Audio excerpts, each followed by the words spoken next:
Informação especializada, influente e confiável. Podcast MIT Technology Review Brasil. Olá, eu sou o Carlos Aras e esse é o podcast do MIT Technology Review Brasil. Esse podcast, você sabe, é apresentado pelo SAS. Comigo hoje, aqui, está ele, Rafael Coimbra. Tudo bem, meu amigo? Tudo ótimo, Aras. Ô, Rafa, a gente está acompanhando uma série de tendências aí no mundo digital e a gente tem listada entre as inúmeras os digital twins, né? Os gêmeos digitais que não são uma novidade, já estão há bastante tempo sendo explorados, mas a cada novo ano ganham novas perspectivas, vão se desdobrando em novas possibilidades e mais mercados vão abraçando essa tecnologia. E aí agora a gente tem um histórico da utilização disso, né, dessa tecnologia, para que alguns cientistas utilizem, por exemplo, para emular um telescópio tão complexo como o James Webb, né, o telescópio espacial James Webb da NASA. E a gente sabe que a ciência espacial é uma ciência absolutamente complexa, não só do ponto de vista da operação, mas as cifras envolvidas para conseguir mandar, né, as sondas e para conseguir viabilizar a captação das informações que esses cientistas precisam para poder desenvolver os projetos e os trabalhos. E daí, o que a gente tem dentro do processo com os digital twins é a utilização deles para emular o que seria o telescópio, ajudar na tradução dos dados e fazer a simulação das informações e dos modelos para conseguir alcançar resultados com um esforço, entre aspas, menor do que o do envio do telescópio, da capacidade de processamento que seria necessária para conseguir gerar as informações com o telescópio. A história é muito interessante e revela o potencial dessa tecnologia. Eu queria...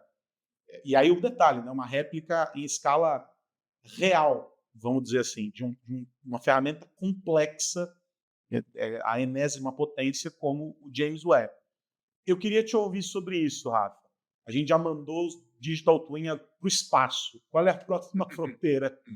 Tem muita coisa ainda para acontecer, né, Aras? Porque, como você falou, esse conceito de gêmeo digital, como o nome diz, e para colocar todo mundo aqui na mesma página, é uma representação virtual de um objeto físico. Ele pode ser um objeto pequenininho e pode ser, como você falou, um super telescópio espacial. O importante é a gente entender que esse processo de gêmeos digitais, ele pode ser feito, primeiro, a partir de uma simulação em computador. Então, você desenha o que você quer em 3D no computador e simula, por exemplo, como vai ser esse objeto no mundo real, e depois, só dessas simulações, você constrói esse objeto físico. Mas o inverso também é interessante. Então, no caso do James Webb, ele está agora lá, sei lá, milhares, milhões de quilômetros da Terra, e aqueles sensores que ficam dispostos no telescópio, que antes essas informações vinham de uma maneira mais rudimentar, não visual, então chegam aqui nas estações da NASA a informação codificada, sei lá, em número, em planilha, em Excel, mas agora esses dados, quando chegam nos computadores da NASA, por haver esse gêmeo digital, você consegue ter uma representação, então é como se tivesse uma câmera em alta definição lá no James Webb, monitorando e filmando o entorno dele. Mas não é o que chega aqui. O que chega aqui são dados que são transformados nessa representação visual em 3D. Então, é muito mais interessante para um cientista que está fazendo ali a manutenção, por exemplo, do equipamento, ele enxergar o que está acontecendo em tempo real a partir de um modelo visual. Então você roda o telescópio para cá, roda para lá e vê o que está acontecendo. Em vez de chegar um dado de a temperatura numa parte tal da peça tá acima, tá elevado, né? Antigamente devia chegar aqui uma informação, sei lá, mais um, menos um, ou um bip alertando um problema. Hoje, eu imagino que você consiga ver o telescópio e, sei lá, a parte que está mais quente ali apareça mais vermelho, por exemplo. Tô especulando aqui. Mas é muito mais interessante você ter esse gêmeo digital do que você trabalhar com, como eu falei, planilhas e números. Então, as aplicações, Aros, elas são diversas. A gente tem hoje, na indústria pesada, né, esse termo, como você falou, Digital Twin, surgiu lá em 2002, tinha um cara chamado Michael Graves, que ele pesquisava indústria pesada. Então, hoje existem, vou dar exemplos aqui, montadoras de carro e de avião, bom, imagina você construir um avião, o trabalho que esse troço dá. Imagina você construir um carro. São objetos grandes, pesados, que exigem ali que você teste a aerodinâmica, tração, uma série de fatores físicos, e a gente conhece as leis da física. Então, quando você consegue colocar isso tudo num sistema, num simulador, você consegue fazer vários carros ou partes de carro ou de avião testar aos olhos do que aconteceria no mundo físico para só então você produzir. Você não vai gastar dinheiro construindo 50 mil partes de avião. Você vai construir aquela que o computador, depois de muito teste, está te dizendo, olha, essa aqui é a melhor coisa a ser feita. E óbvio que isso só é possível ser feito hoje, acho, porque a gente tem muito mais poder de computação. A gente tem placas gráficas, temos partes especializadas de computadores, não só na parte física, quanto também de programação, que permitem com que essas simulações elas aconteçam em larga escala com uma grande quantidade de dados. Então, tanto esses dados que são coletados, né? Vou dar outro exemplo aqui. Tem empresa de energia dos ventos, né? Aquelas grandes turbinas, elas ficam rodando e você tem que saber o que está acontecendo lá. Você colocar uma pessoa para fazer o monitoramento daquilo ali no local é muito mais arriscado, primeiro, é muito mais custoso, é muito mais trabalhoso.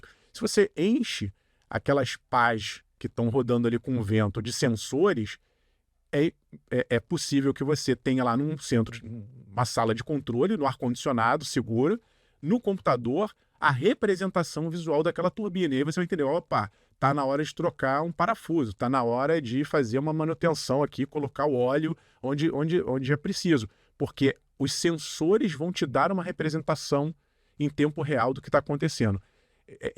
Esse poder novo de computação e, somado, para finalizar, a conectividade, porque hoje a gente tem da internet 5G à internet por satélite, que fazem com que esse sistema todo ele rode de uma maneira muito melhor do que acontecia no passado. Rafa, agora é interessante quando a gente pega a amplitude, né, das possibilidades aí que envolvem gêmeos digitais.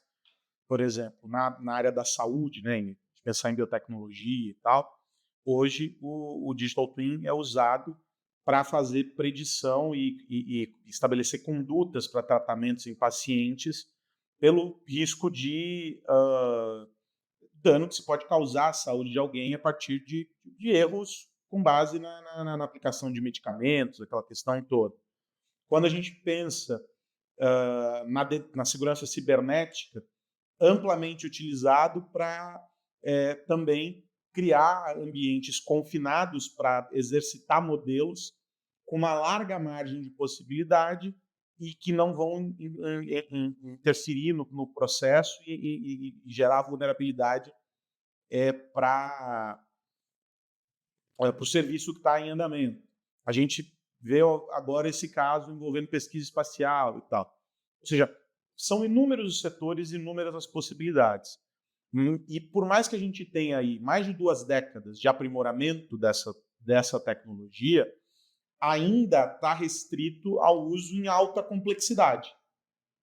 Mas eu imagino que a gente pode chegar em um momento, ou caminhe para chegar em um momento, em que o Digital Twin esteja acessível a cenários menos complexos, mas que nos quais também vai oferecer, ou para os quais também vai oferecer, redução de custo e maior eficiência. Você imagina isso também ou não? Você acha que continua sendo uma solução para cenários altamente complexos?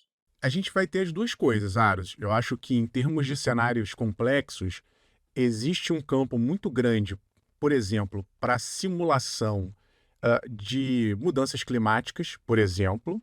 É algo que a gente tem discutido muito aqui, então a gente ainda precisa, por exemplo, prever. É muito difícil você prever hoje clima, mas eu imagino que, juntamente com a inteligência artificial, é possível que a gente, em algum momento, tenha aí quase que um gêmeo digital da Terra. Né? O que está acontecendo? Se você pegar. Imagina a quantidade de informação que você tem que capturar de vários locais do mundo para você ter uma noção do que está acontecendo em termos de movimento de correntes marítimas, ventos, no mundo inteiro. Então, eu imagino que essa seja uma área que vai demandar mais dado, mais complexidade, mas a gente tem uma grande uma potencialidade para chegar lá. Um outro campo ainda não explorado em termos de gêmeos digitais é o campo quântico. É a gente entender o que está acontecendo no mundo subatômico. Então, existe primeiro a necessidade da gente ter mais computadores quânticos capazes de estarem acessíveis a pesquisadores, mas quando a gente começar a entender melhor o mundo quântico, usar soluções quânticas combinadas a gêmeos digitais, também vejo aí um outro motor de potencialidade. E para fechar esse campo da complexidade, depois entrar na simplicidade, existe, e isso já está acontecendo, um movimento muito forte no campo da biotecnologia. Por exemplo, você está aqui o projeto AlphaFold do DeepMind, lá ligado ao Google, em que existem simulações de proteínas. Né? O que a máquina faz é tentar encontrar novas formas, novas fórmulas químicas. Também tem muita relação com um mundo pequenininho, invisível ali aos olhos humanos, mas que a máquina consegue, por ter essa capacidade de processamento muito grande, encontrar novas soluções. E aí o que aparece, obviamente, para a tela ali do pesquisador é algo parecido como um gêmeo digital, é uma nova estrutura química, biológica que vai estar ali na frente dele e ele vai desenvolver, por exemplo, novos medicamentos. Isso é o mundo complexo que está sendo construído a partir de agora com gêmeos digitais, inteligência artificial e supercomputadores. Para o mundo simples, Aros, a gente vai começar a ver, você falou aí de saúde, e a gente já tem uma coisa incipiente ainda, que é uma questão de saúde pessoal. Imagina que a gente poderá ter um dia um gêmeo digital nosso. Na verdade, a gente já tem um pouco disso. Se você tem hoje, sei lá, um smartphone, um reloginho inteligente, que monitora seu batimento cardíaco, monitora o seu sono, no fundo, aquilo ali é uma parte da representação de como funciona o seu sistema biológico.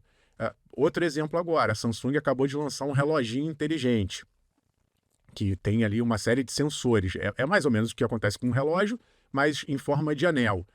Quando você começa a combinar essas tecnologias, e daqui a pouco, né, a gente tem ouvido falar muito dos implantes cerebrais lá do Elon Musk, que são invasivos, que você coloca um chip dentro do cérebro que se comunica Wi-Fi com aparelhos externos. Mas antes mesmo disso, quando a gente começar a ter outros wearables que monitorem a nossa atividade cerebral, por exemplo, isso tudo vai fazer com que a gente tenha uma representação digital. Então, não vai ser estranho em algum momento mais para frente, isso não vai ser de uma hora para outra, mas eu acredito que a gente vai chegar lá, o médico, né, de um determinado paciente, óbvio que guardadas as seguranças de dados, porque são dados sensíveis, mas eu não acharei estranho um médico ter, né, na palma da mão dele lá no smartphone, uma representação dos pacientes, gêmeos digitais de pacientes. Ele está monitorando à distância esses pacientes. Opa, subiu a pressão da dona fulana. Opa, o seu fulaninho ali tá agora, apitou aqui, o gêmeo digital dele está indicando, está prevendo, que é outra função interessante de gêmeos digitais, pelo comportamento passado, está prevendo que o seu João vai infartar. Vou mandar ele agora para o hospital, direto para o projetor lá de emergência. Então, eu imagino que nós também, de alguma maneira, teremos os nossos gêmeos digitais. Claro que a gente pode pensar em outras especulações mais ficção científica, que já tem, inclusive, acontecido. Tem gente criando como se fosse um gêmeo digital de pessoas mortas. Você emula ali, você coloca um monte de informação e cria um avatar, um gêmeo digital, portanto, como se fosse uma pessoa que já faleceu. Você consegue conversar com ela, interagir com ela como se ela estivesse viva ali, pelo menos na representação virtual. Então existe uma gama aí de cenários que a gente vai, com certeza, interagir de uma forma mais empresarial e profissional e outras mais pessoais com gêmeos digitais. E a indústria de materiais é um outro setor que também se beneficia bastante, né? Porque tem um custo grande envolvido para fazer teste e prototipagem e trabalhar com cenários em que você vai testar ali modelos de desgaste, sei lá, pensando em construção civil ou mesmo máquinas pesadas e tal. Como é que você testa o desgaste? Como é que você vai avaliar pressão sobre determinados aparelhos e etc. O gêmeo digital emula tudo isso e reduz sensivelmente o custo de produção. Então, lá na frente, a gente está falando em todos esses segmentos em reduzir a conta na ponta para o consumidor. A gente diretamente não consegue falar sobre isso quando pensa, por exemplo, na pesquisa espacial ou na defesa, por exemplo, o caso do governo americano que usa muito para o setor de defesa, mas na linha fina lá, quando a gente olha, é uma redução de custo que se reverte em onerar menos o contribuinte. Por um produto que é comprado, ele pode custar menos lá na ponta, a partir do processo de desenvolvimento dele, que foi menos custoso. Ou seja, então um benefício também econômico importante a partir do uso dos modelos digitais, né? E impacto ambiental, né? Quando você está falando aí de economizar tempo e dinheiro, no fundo a gente também está economizando material. Imagina a quantidade de impacto que é causado a cada vez que você tenta construir alguma coisa e essa alguma coisa deu errado, aí você joga fora, né? Mas veja, a quantidade de energia, de materiais, tudo isso tem impacto ambiental. Então, hoje, o que existem, só para também dar um outro exemplo, cenários como se fossem, como vou dizer, são mundos virtuais, né? Você entra numa fábrica virtual, você entra ali naquela representação, em vez de você construir um galpão gigantesco e ir lá fazer os testes, a pessoa ela entra é quase que o Real Player One, no filme, né? O Matrix. Você entra ali num ambiente totalmente imersivo que simula as condições reais. Novamente, para que a gente consiga fazer essa virtualização do mundo real, antes a gente precisa entender como esse mundo real é. Então, é importante que a gente pense no desenvolvimento científico, porque quanto mais compreensão do mundo físico a gente tem, mais a gente consegue traduzir, né, transformar esse mundo físico em instruções para que o computador reproduza aquilo ali da maneira mais precisa possível. E um outro tema que eu acho interessante de gêmeos digitais, Aros, é a combinação dessa representação com a automação.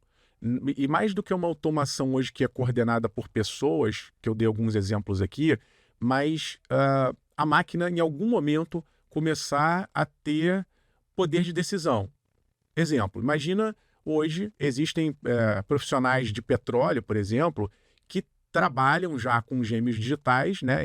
Tem lá uma plataforma a algumas dezenas de quilômetros da costa.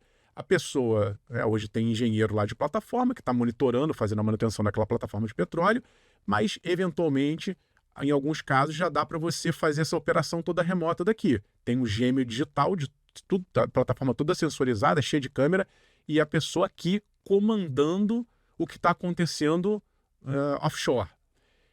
Isso ainda é feito sob intervenção humana, mas eu imagino também que, em algum momento, essas máquinas vão ter tanto poder de aprendizado sobre esse mundo físico combinado com tudo que ela vai acumulando de conhecimento e se estudando, que em algum momento o humano ele vai ficar mais supervisor ainda e vai deixar com que as próprias máquinas ou os próprios gêmeos digitais eles acionem e controlem as suas representações físicas à distância. Eles vão ser capazes de, obviamente, em situações seguras, controladas, quando isso tudo estiver muito mais estabelecido, vão ser capazes de tomar providências.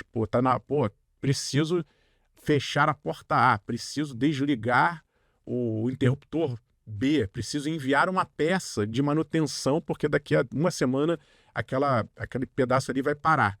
E isso também vai ser algo que vai, dentro dessa previsibilidade, economizar tempo, dinheiro e recursos naturais. A gente pode dizer, sem medo de errar, que ainda trataremos muito de temas relacionados a gêmeos digitais aqui neste podcast, e eu faço a forte recomendação para que você acesse lá mittechreview.com.br.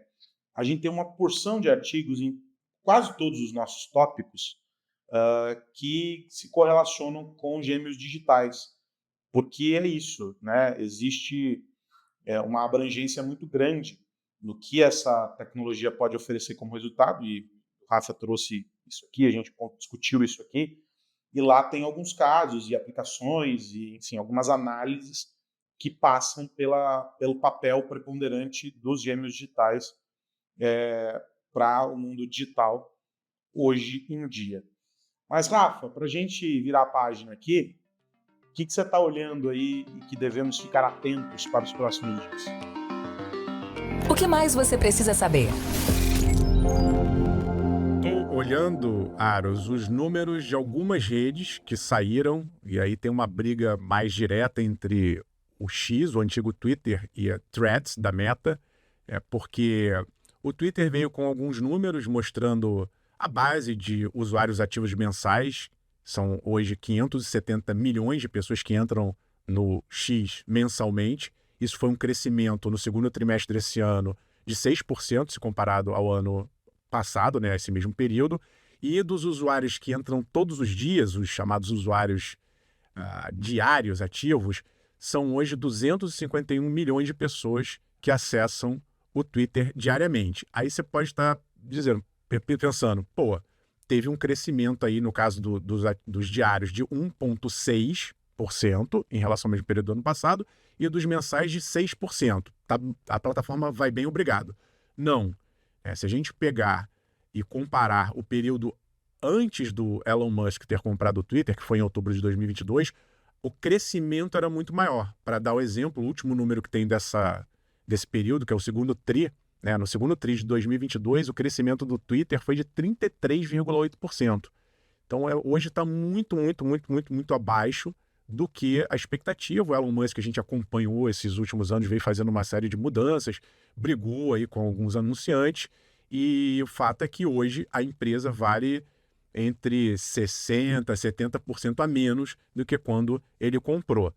Já a Threads da Meta também já está fazendo aí um ano, né? Lembrando que é como se fosse o Twitter lá da Meta, do Facebook. Eles levaram uma vantagem, porque para você fazer uma conta no Threads era basicamente você dar uma autorização da tua conta lá do Instagram. E fato é que não acho que vá tão bem, mas os números, eles são números que impressionam se comparado a esse primeiro ano, né? Então, a Meta anunciou que o Threads já está com 28 milhões de usuários ativos diários e 175 milhões de usuários ativos mensais. Não é nada, mas para um primeiro ano é até um bom desempenho para uma empresa que está querendo dominar o mundo das redes sociais, né? Lembrando que tem o Facebook, tem o Instagram, tem o WhatsApp e tem o Threads, então um grande conglomerado. Eu não levo tanta fé no Threads, mas os números mostram que a briga é boa. Eu estou mais preocupado com o X, né, o Twitter, porque se continuar assim, a não ser que o Elon Musk tenha aí uma engenharia para seguir financiando a plataforma, ela começa a perigar no sentido de grana, né, não de usuários. Não teve um crescimento pequenininho, não tão significativo, mas a gente tem que ficar de olho aí no X. Seria uma grande perda, né? Apesar de ser uma plataforma que é muito menor do que, por exemplo, um Facebook da vida, é uma plataforma ruidosa, porém importante. A gente sabe que autoridades muitas vezes se posicionam, as primeiras declarações surgem ali no X, e é importante que essa plataforma siga viva para melhorar a concorrência e termos mais opções de redes sociais. E você, Carlos Aros, está de olho em quê? Pô, Rafa, eu tô de olho em um movimento interessante, provocador, eu diria, de uma empresa chamada Colmeia. É uma plataforma que oferece serviços e soluções focada em atendimento ao cliente, experiência do cliente. Então, desde mensageria até funil de vendas para automação de carteira de clientes, geração de lead, marketing também com esse objetivo de fazer a conversão da relação com o cliente em multicanais e etc. Tudo isso com base em inteligência artificial, um modelo de inteligência artificial que é trabalhado por essa empresa, não à toa Colmeia IA, né, de inteligência artificial, e eles têm, dentro dessa gama de serviços que eles oferecem em vários setores, né, saúde, educação, serviços financeiros, setor de logística,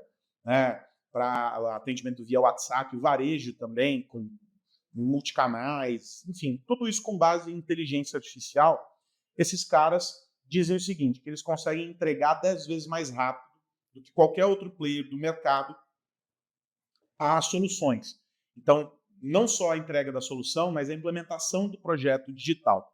E aí, projetos que têm, e aí é importante destacar, inteligência artificial, que inclui a IA generativa, para poder fazer com que essa estratégia de posicionar o cliente junto ao consumidor dele de maneira efetiva, gerando resultado para a empresa, com capacidade de ter não só o bot ali para fazer o atendimento, mas um modelo híbrido. Eu posso ter o bot, posso ter uma pessoa fazendo esse atendimento, mas eu vou ter isso com segurança, eu vou poder trabalhar o marketing dentro desse processo, vou poder fazer a ativação disso, dos pedidos e etc., dentro do CRM, usando os bots, enfim, tudo integrado. E aí, o que a Colmeia está propondo? Lançaram para o mercado um desafio que vai envolver as empresas e dividir com as empresas o seguinte, olha, a gente quer mostrar que nós entregamos em 5 dias e que a concorrência vai entregar, se entregar, em 50 dias. E aí, o que eles propõem? Eles propõem 5 passos para que esse desafio seja alcançado. O primeiro deles é a definição do business case. Né? O que a empresa quer? O que é preciso ser gerenciado ali dentro para essa solução, para essa plataforma que a Colmeia vai plugar? A gente precisa olhar o BI e ter informações em tempo real. A gente precisa poder cruzar os dados da empresa com dados de atendimento, poder melhorar a performance. Enfim, é o que eles estão propondo um caso para ser trabalhado. Segundo, esse projeto precisa ser feito a 4 mãos. A empresa, dentro de casa, precisa estar engajada e envolvida para poder entregar isso em 5 dias. Não é um movimento que acontece só de maneira única e unilateral pela Colmeia. E aí convidar outros players do mercado. O que eles dizem é o seguinte, fazemos 10 vezes mais rápido. Então a conta da Colmeia eles fazem em 5 dias, a concorrência tem 50 dias para entregar. Todo mundo começa no mesmo ponto, mas a Colmeia termina em 5 dias, a concorrência tem 50 dias, até 50 dias para terminar. O mesmo escopo para todo mundo. Depois vem a apresentação executiva, avaliação desses casos, e aí, ao final disso, o cliente tem ali a possibilidade de fechar o negócio. Ele vai escolher a melhor tecnologia do atendimento digital, aquela que atende melhor o resultado para ele, e vai poder fechar negócio que mais bem atende o serviço que a empresa está buscando para otimizar a relação com o cliente e a gestão interna ali do negócio. E o mais legal é que é o seguinte, a Colmeia propõe esse desafio, não é para todos os clientes, tem uma inscrição ali, você precisa candidatar a empresa para a Colmeia poder atender isso e poder fazer essa disputa com os outros players. É um desconforto óbvio para o mercado, porque eles estão propondo um modelo muito mais ágil do que talvez a média, para fazer a entrega de soluções que são soluções que precisam de diagnóstico, que precisam de uma integração com a companhia, que você precisa engajar várias áreas, né? Não é isoladamente a área de vendas, você tem toda uma cauda longa dentro da organização e etc. Achei interessante, Rafa, a provocação deles. Primeiro porque a gente sabe que Customer Experience é um tema central hoje para qualquer negócio. Não à toa, nós discutimos esse assunto no Innovative Workplaces há 2 semanas, falamos sobre esse tema, porque a maneira como se dá a relação com os clientes e como a empresa traz isso para o centro do negócio é determinante também para o sucesso da organização. Então, ele é um tema que é cada vez mais central, primeiro porque não é estanque. O cliente muda o tempo todo, novas soluções chegam, novos hábitos de consumo são desenvolvidos, você tem novas plataformas, enfim. É um ambiente complexo. E é claro que você precisa de soluções que atendam a tudo isso. E aí o desafio da Colmeia está aberto. Tem a possibilidade de saber mais lá acessando colmeia.cx e aí fazer contato e pedir demo, enfim, toda uma gama de soluções para conhecer mais a empresa, mas eles devem lançar mais informações sobre essa competição, sobre esse desafio nas redes sociais. Então, vale ficar atento ao que eles estão lançando para a gente poder saber se alguém vai querer, vai conseguir entregar com o mesmo nível de resultado que eles prometem, é importante dizer, dentro dos 50 dias, essas soluções. O mercado criando desconforto, Rafa Coimbra. É isso que a gente precisa ficar atento. Cutucar a concorrência. Isso é legal. Boa. Ô, Rafael Coimbra, André Miceli volta na semana que vem. Então, eu e você temos o compromisso de estarmos aqui também na próxima semana no podcast do MIT Technology Review Brasil. Um abraço para você, Rafa. Estaremos todos juntos, Aros. Um abraço para você, para o André que está nos ouvindo e para todo mundo também que está nos acompanhando nesse episódio. Até semana que vem. É isso, um abraço para você que nos acompanha, com a forte recomendação de que você fique conosco, mittechreview.com.br/assine, para você estar dentro do nosso ecossistema. Isso é o mais importante. Tem conteúdo aberto, experiências, eventos, enfim. É um ecossistema muito, muito completo para você saber tudo que rola no mundo da tecnologia, dos negócios, e a gente conectando tudo isso para você. Um grande abraço. Eu gosto de dizer sempre, este podcast é apresentado pelo SAS, nosso parceiro desde sempre. Um grande abraço, até a semana que vem. Tchau, tchau. Você ouviu o podcast MIT Technology Review Brasil, apresentado por Tech Institute.